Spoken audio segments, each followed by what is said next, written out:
Guys ये कहानी है बाकी हनुमा नाम के एक हाई स्कूल स्टूडेंट की, जिससे पूरा स्कूल थर थर कांपता है। एक दिन मित्सुनारी तोकुगावा, एक अंडरग्राउंड रेसलिंग चैंपियनशिप का ओनर, उसके स्कूल आ मिलकर उससे बताता है कि टोक्यो में कुछ खतरनाक क्रिमिनल्स तुम्हें पीटने आने वाले हैं। अभी कुछ दिन पहले ही दुनिया का सबसे खतरनाक प्रिजनर डोरियन एक डेथ ट्रायल पर चुपचाप फांसी चढ़कर मर गया था, पर एक डॉक्टर उसकी मौत कंफर्म करने जैसे ही उसके पास आया वो जिंदा हो गया और उसने सभी पुलिस ऑफिसर्स को मार दिया। और उसने जाने से पहले वहाँ लिखा, मैं टोक्यो आ रहा हूँ हार का स्वाद चखने। और वो समुद्र के रास्ते से उस प्रिजन से एस्केप कर गया। ये ही नहीं, अभी तो 4 और बाकी हैं। स्कॉटलैंड के केरियोस प्रिजन में सिकॉर्सी नाम के एक प्रिजनर को पनिशमेंट के तौर पर शॉक थेरेपी दी गई थी, पर वो आदमी उस डेथ ट्रायल को भी सरवाइव कर गया और सभी पुलिस ऑफिसर्स को खत्म करके शरेआम एक मिलिट्री प्लेन में उड़कर हमारे टोक्यो की तरफ निकल पड़ा है। पुलिस को पता चला है कि वो 100 मीटर की प्रिजन वॉल चढ़कर वहाँ से भागा है, जो कि किसी आम इंसान के लिए इम्पॉसिबल है। और तो और उसने गारलैंड, रशिया की बेस्ट रेसलर को भी मार दिया। ये तो दूसरा ही था। अभी इनके अलावा 3 और हैं। एक ने तो समुद्र में 200 मीटर नीचे एक सबमरीन में सभी पुलिस ऑफिसर्स को कुत्तों की तरह मारकर वहाँ से एस्केप किया है। और दूसरे रेयोकु यानेगी ने तो एक बुलेट प्रूफ ग्लास तोड़कर प्रिजन एस्केप किया है। और एक अजीब बात ये थी कि उन सभी प्रिजनर ने अपने पीछे एक ही मैसेज छोड़ा था, जो कि था, मुझे हार का स्वाद चखना है। 5 मर्डर्स का चार्ज लगे हुए अनडेड क्रिमिनल्स, जिन्होंने भागते हुए अपने पीछे सेम मैसेज छोड़ा। बाकी तुम्हें पता है ना इसका क्या मतलब है? दोस्तों, इसका मतलब है कि वो सभी लोग बाकी को डिफीट करने टोक्यो आ रहे हैं, क्योंकि बाकी अंडरग्राउंड रेसलिंग का चैंपियन है। अब अगले दिन सिकॉर्स्की उन सभी में से एक प्रिजनर रॉब नाम के एक बहुत ही फेमस किक बॉक्सर को अपनी बॉडी में फिटेड रेजर से मार देता है। और कुछ गुंडे बाकी के बारे में उसके क्लासमेट से पूछते हैं और बोलते हैं, ओए बुलाओ उस बाकी को, बहुत पावरफुल है, हमने सुना है, आज उसके साथ 2-2 हाथ हो ही जाए। डरकर वो आदमी बाकी के पास जाता है और उसको अपने साथ लेकर उसे उन गुंडों से मिलवाता है। उनमें से एक आदमी उसे चाकू से मारने आगे आता है, पर तभी उसे फ्लैशबैक दिखाई देता है कि उसके मुंह पर बाकी ने एक मुक्का ऑलरेडी मार दिया है। हालांकि वो अपनी जगह से हिला तक नहीं है अभी तक। वो बाकी के डर से ही फ्रीज हो जाता है और बचे हुए गुंडों को भी उन्हीं के स्पेशल वेपन्स उन्हीं पे यूज करके उन्हें हरा देता है। पर तभी बाकी को अपने क्लासमेट के पीछे एक 9 फुट का आदमी खड़ा हुआ दिखाई देता है। इस तरफ पुलिस डिपार्टमेंट में तहलका मचा हुआ है। डोरियन, सिकॉर्सी, डॉयले, स्पेक और रेयोकु यानेगी एक साथ प्रिजन से एस्केप कर चुके हैं। तभी एक ऑफिसर आकर उन्हें बताता है कि शहर में सिटीजन्स ने देखा है कि किसी आदमी ने हमारी एक पुलिस वैन को हाथों से ही कुचल दिया। और पूछताछ पर पता चला कि ये काम स्पेक का है, उन्हीं 5 क्रिमिनल्स में से एक। अब सीन उसी बंदे पे शिफ्ट हो जाता है जो कि बाकी को मारने उसके सामने आ चुका है। शो ऑफ करने के लिए वो बंदा खुद के मुंह में गोलियां चलाता है और कहता है, मैं टोक्यो का सबसे स्ट्रॉन्गेस्ट आदमी हूँ, क्या तुम ही बाकी हनुमा हो? दोस्त, मुझे हार को एक्सपीरियंस करना है, क्या तुम मेरा साथ दोगे? और उसके साथ हाथ मिलाते ही उसका हाथ नीचे गिर जाता है। ये देखकर बाकी की फट जाती है। वो बंदा बाकी को कुत्तों की तरह मारने लगता है और बोलता है, हाथ उठाओ, उठाओ हाथ। थोड़ी देर बाद पुलिस वहाँ आकर स्पेक को अरेस्ट कर लेती है। एक ऑफिसर बोलता है कि सर, यहाँ तो ऑफिसर कनेडा का हाथ पड़ा हुआ है। ये सुनकर बाकी शॉक हो जाता है और हमें पता चलता है कि ये हाथ एक पुलिस ऑफिसर का था, जो कि स्पेक ने मार दिया था। स्पेक बाकी के पास जाकर उसे बोलता है, ये तो बस शुरुआत थी, दोबारा बहुत ही जल्द मुलाकात होगी बाकी हनुमा। इसके बाद हमें युजीरो हनुमा, बाकी के फादर को दिखाया जाता है, जो कि दुनिया का सबसे स्ट्रॉन्गेस्ट क्रीचर माना जाता है। पुलिस, पॉलिटिशियंस, सब के सब इस बंदे से डरते हैं। इस तरफ रेयोकु यानेगी गोके शिबुकावा से मिलता है, जिसने शिबुकावा स्टाइल जुत्सु इन्वेंट किया था। 70 साल का होने के बावजूद भी ये आदमी किसी को भी अपनी आई की टेक्निक से हरा सकता है। दूसरी तरफ स्पेक जेल में आराम कर रहा होता है और एक सीनियर इंस्पेक्टर उस पर कड़ी नजर रखने के लिए बोलता है। वो टॉयलेट करने जाता है पर देखता है कि स्पेक उसके बगल में ही बाल्टियों के हिसाब से सूसू कर रहा है। इंस्पेक्टर बोलता है, ओए तुम यहाँ क्या कर रहे हो? स्पेक बोलता है, हाँ वो मैं जरा बाथरूम करने आया था यहाँ पे, ये लो ये बंस खाओ, एकदम मस्त क्रिस्पी है। इंस्पेक्टर उसके मेन पॉइंट पे लात मारता है और स्पेक बोलता है, मैं तुम्हारे साथ अच्छे से पेश आ रहा हूँ ना, लो खा लो इसे चुपचाप। और उस इंस्पेक्टर के साथ साथ बाकी पुलिस ऑफिसर्स को भी मार देता है। अब हमें कात्सुमी इरोची शिनशिनकाई कराटे स्टाइल के फाउंडर को दिखाया जाता है, जिसका निकनेम है लीथल वेपन और उसके फादर का नाम है टोपी ओरोची और ये है कायोरेत्सु, चाइनीज कैंपो फाइटिंग स्टाइल का जीनियस, जिसने एक बार मैक्सिमम टूर्नामेंट में बाकी को लगभग हरा दिया था। वो अपने स्टूडेंट्स को लेक्चर दे रहा होता है कि तभी डोरियन वहाँ पर आकर उसे बोलता है, एक्सक्यूज मी, मुझे मास्टर डोपो ओरोची से मिलना है। अब शिनशिनकाई एकेडमी के अंदर डोरियन मास्टर डोपो ओरोची से मिलने पहुंच चुका है। वो कात्सुमी से उसे उनसे मिलवाने के लिए बोलता है, पर कात्सुमी पहले उसे अपने जूते उतारने के लिए बोलता है। डोरियन अपने जूते उतारता है और कात्सुमी के एक जोरदार लात मारता है। वो उसकी आंखें नोच लेता है और उसे जान से मारने की कोशिश करता है। कात्सुमी उसके एक किक मारता है, पर डोरियन उसके गले में एक लकड़ी का टुकड़ा फेंक कर मारता है और उसे कहता है, तुम में काफी दम है। लगता है अब तो मुझे मास्टर डोप्पो से मिलना ही पड़ेगा। और डोरियन वहाँ से जाने लगता है, पर तभी काइयोरेत्सु वहाँ पर आ जाता है और उसे बोलता है, अबे ओ, अपनी बराबरी वाले से टक्कर लेना, दम है तो मुझसे लड़कर दिखा। और डोरियन उसे देखकर ड्रामे करते हुए रोने लग जाता है और अपनी नाक में से एक बाल निकालकर काइयोरेत्सु की आईज में मारने की कोशिश करता है, पर वो उसके इस अटैक से बच जाता है। अच्छा बच्चू, ले फिर इससे बचकर दिखा। और वो उस पर आग उगलने लगता है और उन्हें चकमा देकर वहाँ से भाग जाता है। दूसरी तरफ बाकी के स्कूल में एक फिटनेस टेस्ट चल रहा है और 400 मीटर की एक रेस में बाकी सभी को हराते हुए सबसे तेज भाग रहा होता है, जिसकी वजह से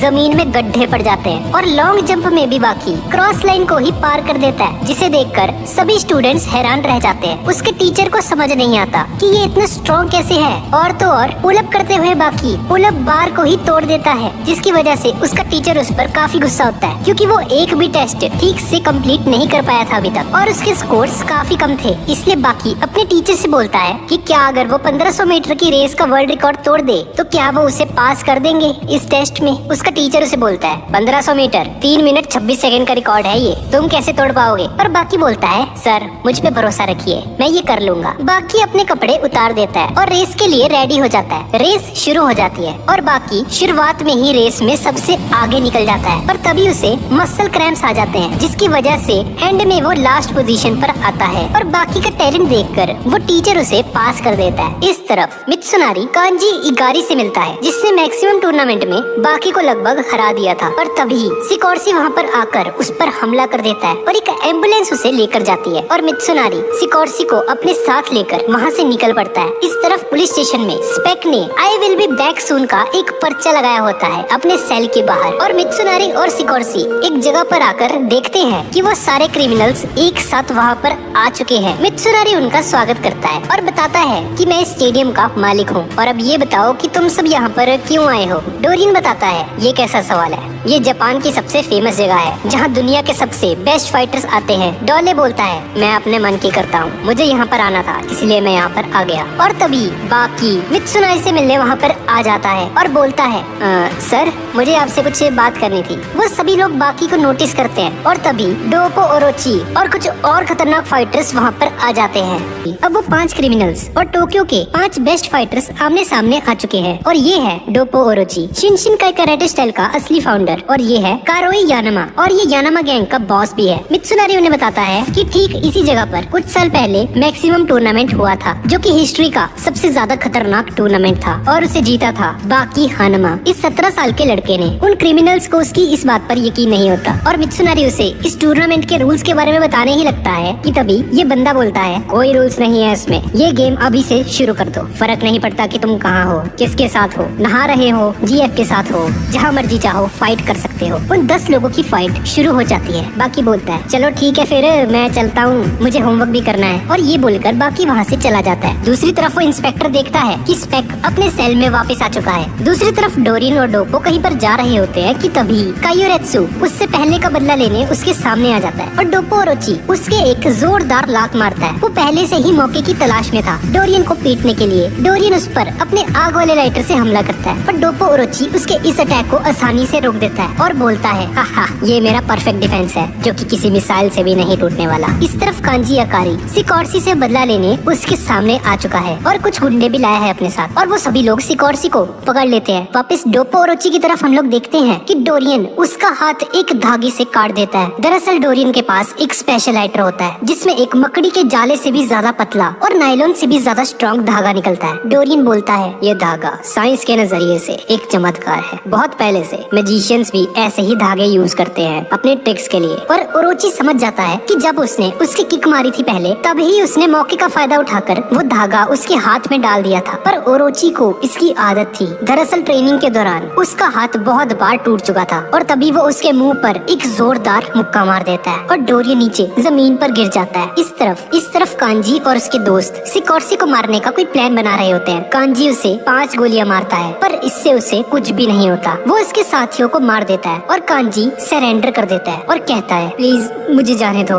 पर सिकोर्सी उसकी बात नहीं मानता और एक जिम रॉड और कुछ डंबल्स उठाकर उसके मारने लग जाता है, जिसकी वजह से कांजी की मौत हो जाती है। अब सीन बाकी की तरफ शिफ्ट हो जाता है, जो कि अपनी गर्लफ्रेंड कोजुई मात्सुमोटो के साथ घूम रहा होता है। उस लड़की को पता होता है कि बाकी एक फाइटर है। वो दोनों आपस में बात कर रहे होते हैं कि तभी कुछ गुंडे उनका रास्ता रोक लेते हैं और बाकी से कहते हैं ओए चुपचाप अपने सारे पैसे हमें दे दो, सुना ना तुमने। पर बाकी की आंखों में देखते ही उनकी फट जाती है और वो खुद ब खुद बाकी का रास्ता छोड़ देते हैं और वो दोनों वहाँ से चले जाते हैं। दोनों एक डेट पर जाते हैं और काफी मजे करते हैं और वापस घर की तरफ जाते वक्त कोजुई बाकी का हाथ पकड़ लेती है। पर तभी हम लोग देखते हैं कि स्पेक बाकी को पीछे से देख रहा होता है। अब बाकी अपनी गर्लफ्रेंड के साथ घूमने फिरने के बाद उसे वापस उसके घर छोड़ने जा रहा होता है और तभी स्पेक वहाँ पर आ जाता है और हम देखते हैं कि कोजाई बाकी को लेकर बहुत ही ज्यादा परेशान होती है कि तुम एक रियल फाइटर हो, तुम्हारी जान हर वक्त खतरे में रहती है, तुम्हें अपना ख्याल रखना चाहिए। अगर मैं तुम्हारे साथ जिंदगी गुजारूंगी तो हमेशा मैं भी परेशान रहूंगी। कोजाई की माइंड में बहुत सी बातें घूम रही होती हैं और फिर कोजाई बाकी से कहती है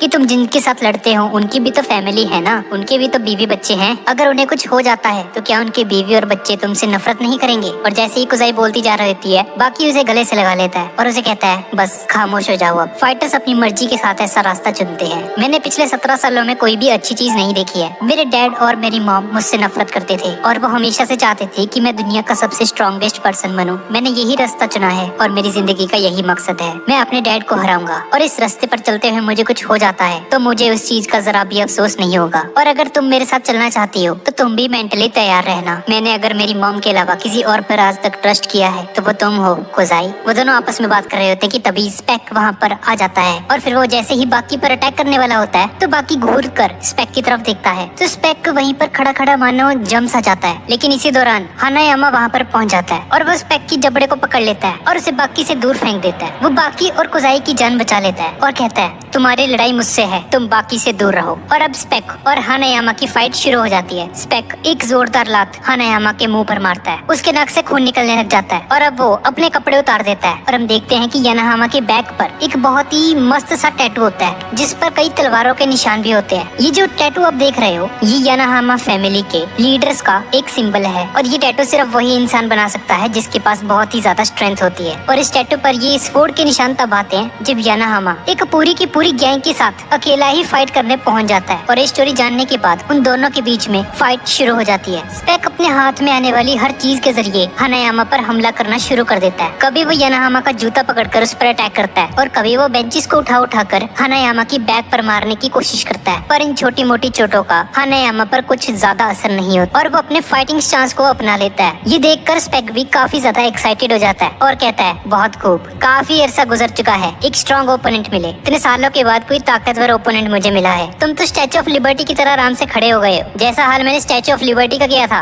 दरअसल स्पेक ने अभी थोड़ी देर पहले ही स्टैचू ऑफ लिबर्टी को तोड़ दिया था, जिसे लोग अभी बहुत ही मुश्किल से दोबारा से वापस जोड़ने की कोशिश कर रहे हैं। बिल्कुल वैसा ही हाल अब मैं दोबारा करने वाला हूँ। और ये कहते ही स्पेक बिना सांस लिए एक के बाद एक खतरनाक अटैक करना शुरू कर देता है उस पर। वो लगातार उस पर मुक्के बरसा रहा होता है। स्पेक अपनी सांस को 5 मिनट से भी ज्यादा के लिए रोक सकता था, इसलिए वो बिना सांस लिए उस पर लगातार अटैक्स कर पाता है। पर हानायामा की स्ट्रेंथ भी कम नहीं थी, उसकी स्ट्रेंथ आम लोगों से कई ज्यादा होती है, इसलिए वो अपने दोनों हाथ आगे करके स्पेक के सारे पंचेस को ब्लॉक कर रहा होता है। और फिर जैसे ही हानायामा को रियलाइज होता है कि स्पेक के पंचेस की ताकत थोड़ी सी धीमे पड़ने लगी है, वो इस मौके का फायदा उठाकर आधे सेकंड के अंदर ही एक जोरदार पंच स्पेक के मुंह पर मारता है। ये इतना खतरनाक पंच होता है कि उसके मुंह पर पड़ते ही वो दूर जाकर गिरता है। इस तरफ पुलिस को दिखाया जाता है जो कि स्पेक की वजह से बहुत ही ज्यादा परेशान होते हैं और कहते हैं अरे यार ये स्पेक ने तो हमारे जेल को जैसे होटल समझ लिया है, जब मर्जी आता है जब मर्जी जाता है, क्या है ये, और रात गुजारने के बाद यहाँ से चला जाता है। हमने उसे मारने की हर मुमकिन कोशिश की है पर हमारी गोलियां भी उसके सामने फेल हो चुकी हैं, पर कोई बात नहीं, अब अगली बार जब वो आएगा ना तब देखना, बहुत ही खतरनाक तरीके से मारने वाला हूँ मैं उसे। दूसरी तरफ हानायामा स्पेक के मुंह पर एक के बाद एक जोरदार घूंसे बरसा रहा होता है और वो स्पेक से पूछता है हाँ भाई आगे स्वाद,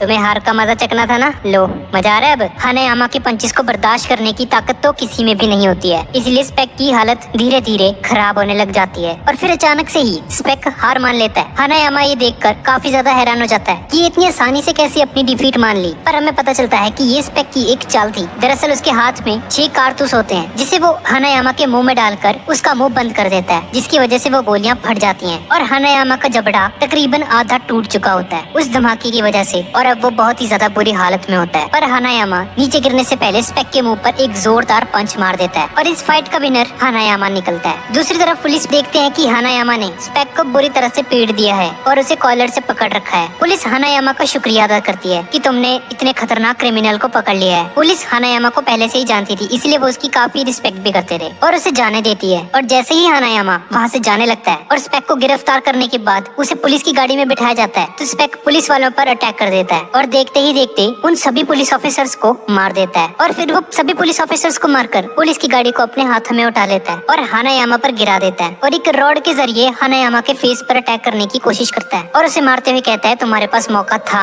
मुझे हराने का, लेकिन तुमने इस मौके को गवा दिया। अगर जैसे मैं तुम्हें मार रहा हूँ तो मुझे इसी तरह थोड़ी और देर मारते रहते तो मैं कब का मर चुका होता। और फिर वो एक गन निकालकर हानायामा की बॉडी को गोलियों से छन्नी कर देता है। स्पेक उस पर जरा भी रहम नहीं करता और हानायामा की टांगों पर फायरिंग करनी स्टार्ट कर देता है। जब हानायामा जख्मी होकर जमीन पर गिर जाता है तब स्पेक उसके मुंह पर जोरदार लाते मारता है। मुझे तो लगा था कि हानायामा का खेल अब समाप्त होने वाला है, लेकिन ये तो मेरी गलतफहमी थी यार, क्योंकि हानायामा इतनी आसानी से नहीं मरने वाला था, मजाक थोड़ी है कोई। और फिर जैसे ही स्पेक ने अपनी गन निकालकर हानायामा के मुंह में डाली तो हानायामा ने, जिसका जबड़ा पहले से ही टूटा हुआ था, उसके मुंह में दोनों तरफ से सुराख था और उसने उस गन की डायरेक्शन को चेंज कर दिया और जो गोली उसके सर में लगनी थी वो उसके जबड़े से बाहर निकल गई। और फिर हानायामा इस मौके का फायदा उठाकर स्पेक को जमीन पर गिरा देता है और उसके मुंह पर लगातार मुक्के बरसाने शुरू कर देता है। और हानायामा के मुक्कों के बारे में तो हम जानते ही हैं कि उसके हाथों में कितनी ज्यादा ताकत है। स्पेक अपनी आंखों पर हाथ रख लेता है, जिसे देखकर हानायामा थोड़ा कंफ्यूज हो जाता है कि अब ये क्या करने वाला है। और तभी हम लोग देखते हैं कि वो एक फ्लैश ग्रेनेड उसके सामने मारता है। उस नेड की रोशनी इतनी ज्यादा होती है कि हानायामा की आंखों में पड़ते ही उसे कुछ नजर नहीं आता। दरअसल एक स्टैंड नेड था यार, जैसा हम BGMI में खेलते हैं। अब हानायामा को कुछ भी दिखाई नहीं दे रहा होता, वो अंधा हो चुका है, पर ना दिखने के बावजूद भी एकदम सही निशाना लगाकर वो स्पेक के मुंह पर एक मुक्का मारता है। लेकिन स्पेक भी चालाक था और वो जमीन की तरफ से निकलकर उसे पीछे से पकड़ लेता है और उसकी गर्दन को दबोच लेता है और उसकी गर्दन की हड्डी को तोड़ने की कोशिश करता है। और तभी हानायामा अपनी सबसे खतरनाक टेक्निक को यूज करने की कोशिश करता है। जैसा कि मैं आपको बता चुका हूँ कि हानायामा के हाथ में बहुत ही ज्यादा पावर होती है, तो वो स्पेक की बाजू पकड़कर उस पर जबरदस्त प्रेशर बनाने की कोशिश करता है, जिसकी वजह से स्पेक के हाथों के मसल्स फटना शुरू हो जाते हैं। और जैसे ही स्पेक को इस बात का अंदाजा हो जाता है कि बहुत ही जल्द उसका बहुत ही बुरा हाल होने वाला है, तो वो अपने हाथ की एक उंगली हानायामा के कान में घुसाने की कोशिश करता है ताकि वो हानायामा के ब्रेन को डैमेज कर सके। लेकिन हानायामा इस कदर का डैमेज लेकर भी अपने पाँव पर खड़ा रहता है और स्पेक की गर्दन हानायामा के हाथ में होती है। और फिर जैसे ही हानायामा अपने हाथ की मदद से स्पेक की गर्दन पर प्रेशर डालने की कोशिश करता है तो स्पेक बहुत ही जल्द बेहोश हो जाता है और उसे हॉस्पिटल ले जाया जाता है, जहाँ उसका इलाज चल रहा होता है। और हम देखते हैं कि स्पेक की हालत बहुत ही ज्यादा खराब होती है। ये स्पेक की रियल फॉर्म होती है। एक डॉक्टर एक्सप्लेन करता है कि दरअसल ये स्पेक की असली हालत है। इस बंदे की असली एज 97 है, पर पहले इसकी बॉडी से हमें लगता था कि ये 50 साल का होगा, क्योंकि इसके मसल्स काफी ज्यादा बड़े होते थे और इसकी एज लगभग 50 के आसपास होगी। लेकिन हम सब गलत थे। अब दूसरी तरफ हमें बाकी को दिखाया जाता है, जो कि एक टेस्ट दे रहा होता है और इस पेपर में वो अपने नाम के सिवा और कुछ नहीं लिखता, बिल्कुल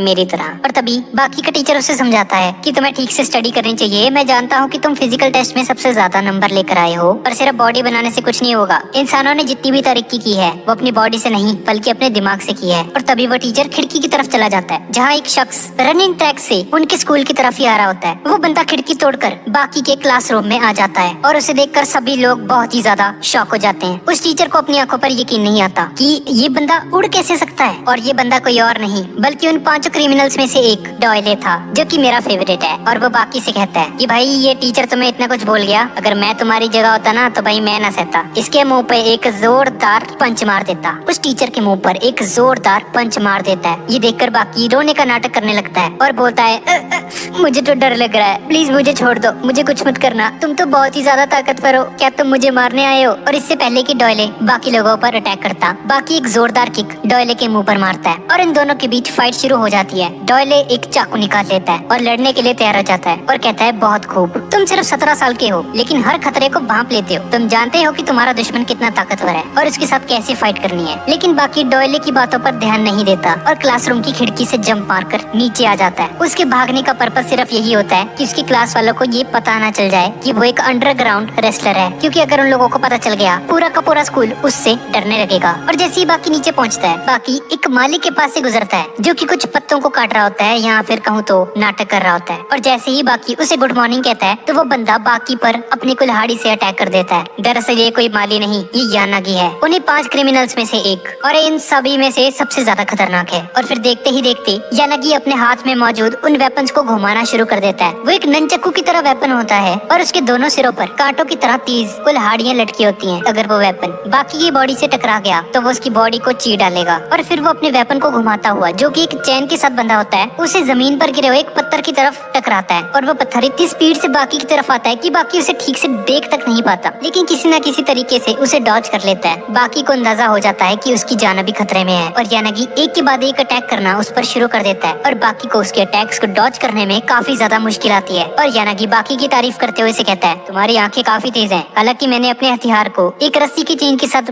बांधकर बनाया है, जिससे उसकी रफ्तार बहुत ही ज्यादा तेज हो जाती है, लेकिन तुम फिर भी मेरे वेपन्स के अटैक को देख पा रहे हो। ये बहुत ही इंप्रेसिव बात है। वो अपने एक वेपन को निकालकर बाकी को पकड़ा देता है और अपने दूसरे वेपन को रस्सी में बांधकर अपनी स्पीड को डबल कर देता है और कहता है, सिंगल वेपन को यूज करना 2 वेपन से ज्यादा आसान होता है। अब देखता हूँ बेटा कैसे बचते तुम मेरे अटैक से। और फिर देखते ही देखते वो अपनी स्पीड को बढ़ा लेता है काफी ज्यादा और वो उस पर अटैक कर देता है। और बाकी के हाथ में जो वेपन होता है वो उसको भी बीच में से काट देता है। और इसी फाइट के दौरान जैसे ही यानागी अपनी पूरी फुल फोर्स के साथ बाकी पर अटैक करने की कोशिश करता है, तो बाकी अपनी शर्ट को उतार देता है और वो शर्ट उसके वेपन में फंस जाती है, जिसका मतलब है कि यानागी के दोनों वेपन्स अब बेकार हो चुके हैं। इसी दौरान पीछे से शिबुकावा वहाँ पर आ जाता है और वो जैसे ही यानागी का नाम लेता है और यानागी जैसे ही मुड़कर पीछे देखता है, तो वो पानी से भरी हुई केतली को यानागी को पकड़ा देता है। तभी हम फ्लैशबैक में देखते हैं कि बहुत पहले यानागी ने ऐसी ही सेम हरकत की थी शिबुकावा के साथ, और उस टाइम उस केतली में गर्म पानी था, जिसकी वजह से शिबुकावा के दोनों हाथ जल गए थे। और ये पूरा इंसिडेंट अब वो यानागी के साथ रिपीट करता है। दरअसल वो यहाँ पर उससे बदला लेने आया होता है, पर तभी हम देखते हैं कि वो पानी गर्म नहीं होता, वो ठंडा पानी होता है। ये शिबुकावा का एक छोटा सा मजाक होता है, जिसको यानागी शुरू में समझ नहीं पाता। और शिबुकावा अपना मुंह फाड़ फाड़ के हंस रहा होता है और कहता है, भाई मजा आ गया भाई आज तो। लेकिन शिबुकावा अपनी अटैक को यूज करते हुए यानागी के वेट और उसकी फोर्स को उसी के खिलाफ यूज कर देता है और उसे जमीन पर पटक देता है। ये देखकर बाकी का मुंह खुला का खुला रह जाता है, पर यानागी भी इतनी आसानी से हार नहीं मानने वाला होता और शिबुकावा काफी जख्मी हो जाता है। अब यानागी के हाथ में हम एक ऐसा वेपन देखते हैं जो कि किसी शेर के पंजे जैसा होता है। और फिर शिबुकावा बाकी से कहता है, लगता है हम दोनों को मिलकर इससे फाइट करनी होगी, क्योंकि जब ये टूर्नामेंट स्टार्ट हुआ था तो हमने डिसाइड किया था कि इसका कोई रूल नहीं है। ये कहते ही शिबुकावा, जिसके हाथ से खून बह रहा होता है, यानागी के मुंह पर खून के छींटे फेंक देता है, जो कि सीधा जाकर उसकी आंखों में गिरते हैं और वो थोड़ी देर के लिए अंधा हो जाता है। शिबुकावा इस मौके का फायदा उठाता है और अटैक कर देता है और वो बाकी को भी कहता है, ओए तुम भी मेरी मदद करो। वो दोनों मिलकर उससे फाइट करते हैं। यानागी धीरे धीरे कमजोर पड़ रहा होता है, पर वो जरा भी नहीं घबराता। बाकी यानागी के पेट पर एक जोरदार किक मारता है, अपनी हिप्नोटाइज करने वाली एबिलिटी का यूज करता है और बाकी का नाम पुकारता है और उससे पूछता है, बाकी दुनिया की सबसे खतरनाक गैस कौन सी है? मेरी बातों पर ध्यान दो बाकी। बाकी धीरे धीरे उसकी बातों में गुम होने लगता है। उसे कुछ भी समझ नहीं आ रहा होता कि ये क्या हो रहा है उसके साथ। वो उसके माइंड को हिप्नोटाइज कर रहा होता है और चलते चलते यानागी बाकी के बहुत ज्यादा करीब पहुंच जाता है। शिबुकावा उसे बोलता है, ओए स्नैप आउट ऑफ इट, क्या कर रहे हो ये? वो तुम्हें मार देगा,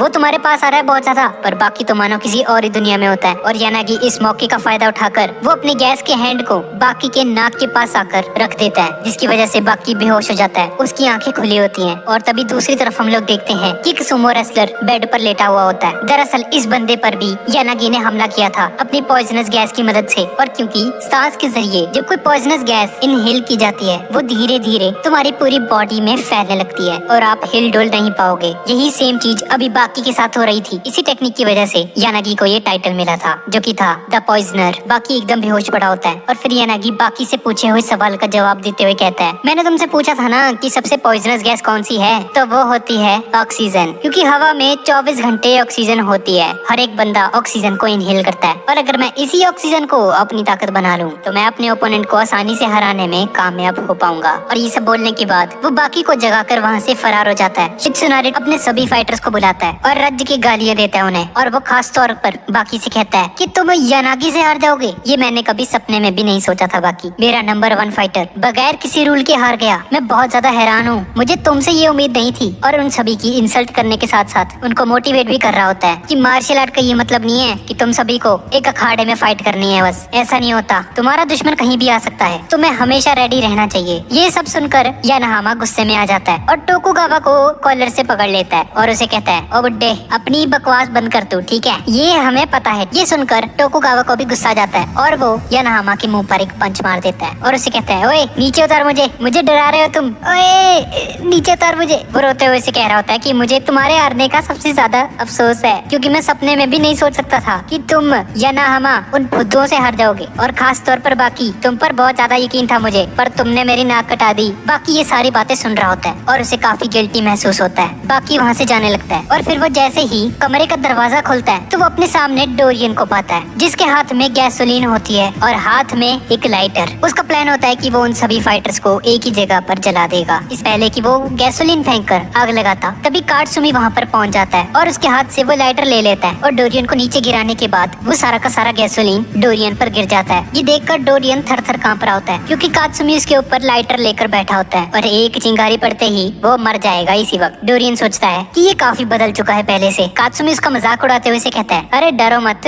मैं आग नहीं लगाऊंगा, वरना तुम में और मुझ में कोई फर्क थोड़ी रह जाएगा। मैं एक स्पोर्ट्समैन हूँ और मेरी स्पिरिट अभी जिंदा है। और तभी ये सब बोलते ही काटसुमी वो लाइटर डोरियन के ऊपर फेंक देता है और डोरियन की बॉडी पर आग लग जाती है और कहता है, मैं तो मजाक कर रहा था, ये सब कुछ मैंने तुमसे ही सीखा है डोरियन। एक नंबर के लीचड़ हो तुम, तुम्हारे साथ कोई फेयर फाइट नहीं करने वाला मैं। डोपोरोची कहता है, शाबाश मेरे बेटे, बहुत ही बढ़िया काम किया तुमने। वैसे भी मार्शल आर्ट्स का मतलब जीतना ही होता है, चाहे उसके लिए हमें कुछ भी करना पड़े। और तभी डोरियन वापस से खड़ा हो जाता है। उसकी बॉडी अभी थोड़ी देर पहले जल रही होती है और वो जैसे ही होश में आता है उसके मुंह से बहुत बड़ी भाप निकल रही होती है। ऐसा लग रहा था कि उसने अपनी बॉडी पर लगी हुई सारी आग को एब्जॉर्ब कर लिया है और एक भाप के जरिए उसे धुएं में उड़ा दिया हो। डोरियन काफी ज्यादा एक्साइटेड हो जाता है और बोलता है, अभी अगला कौन है? और फिर डोपोरोची आगे बढ़कर कहता है, ऑफ कोर्स मैं लड़ूंगा तुमसे, अपने कटे हुए हाथ का बदला भी तो लेना है मुझे तुमसे। तभी कात्सुमी कहता है, अभी नहीं डैड, आपको भी मौका मिलेगा, पर उससे पहले मेरे टीचर इससे फाइट करना चाहते हैं, जिसका नाम कातो कियोसुमी होता है। और फिर देखते ही देखते वो डोरियन पर अटैक कर देता है। वो एक के बाद एक खतरनाक अटैक करता जाता है उस पर और वो डोरियन से कहता है, ओए तुम्हारी हिम्मत भी कैसे हुई एक लेजेंडरी मार्शल आर्ट के हाथ को काटने की? क्या तुम्हें शर्म नहीं आई? मेरी बात सुन भी रहे हो तुम?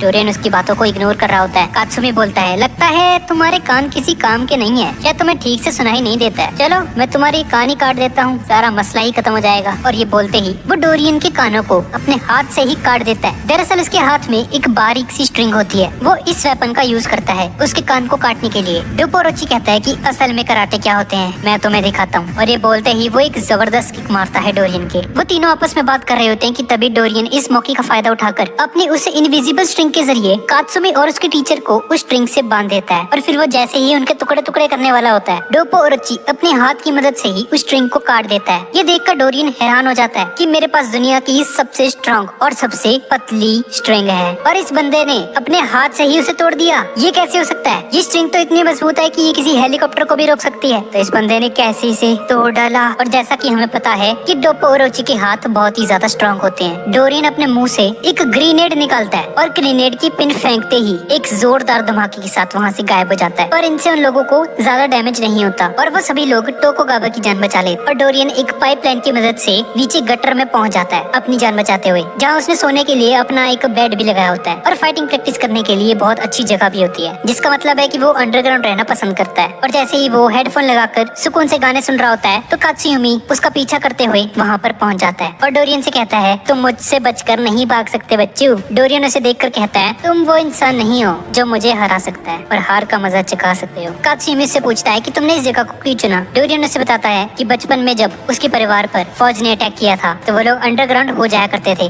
और एक टनल बनाकर अपनी जान बचा लिया करते थे। वो इस जगह को बचपन से जानता है और अपनी जान बचाने के लिए अक्सर इस टनल में आ जाया करता था। कात्सुमी कहता है कि मुझे तुम्हारी ये सैड स्टोरी सुनकर काफी ज्यादा दुख हुआ। और ये कहते हुए वो एक जोरदार किक डोरियन के मारने की कोशिश करता है, पर डोरियन उसकी इस किक को डॉज कर लेता है और अचानक से उसकी लेफ्ट साइड पर आ जाता है और एक जोरदार मुक्का उसके मुंह पर मारता है और कहता है, मैंने तुम्हें कहा था ना, तुम वो नहीं हो जो मुझे हरा सकता है। और फिर जैसे ही डोरियन उसे पंच मारकर जमीन पर गिरा देता है तो वो शराब जो वो थोड़ी देर पहले पी रहा होता है उसकी बोतल को तोड़ता है और अपनी हाथों में ग्रीस लगाने के बाद उस बोतल के टुकड़ों को उस ग्रीस पर चिपका देता है और अब उसका हाथ एक वेपन में ट्रांसफॉर्म हो चुका है। और फिर जैसे ही इन दोनों के बीच में फाइट स्टार्ट होती है तो कात्सुमी अपने पीछे पड़े हुए ड्रम को उठाकर डोरियन के मुंह पर फेंकता है, पर इस बार डोरियन काफी खतरनाक तरीके से फाइट कर रहा होता है और उसके ड्रम अटैक को आसानी आसानी से रोक लेता है और कात्सुमी को रियलाइज हो जाता है कि डोरियन को हराना बहुत ही ज्यादा मुश्किल होने वाला है। अब यहाँ पर जिंदगी और मौत की फाइट होने वाली है। वो डोरियन पर अटैक करने की कोशिश करता है पर उसके हाथ में वो बोतल के टुकड़े होते हैं जिसकी मदद से वो कात्सुमे के पाँव को काट देता है। कात्सुमे समझ जाता है कि डोरियन के टैग अब ऐसे हो गए हैं जैसे किसी ने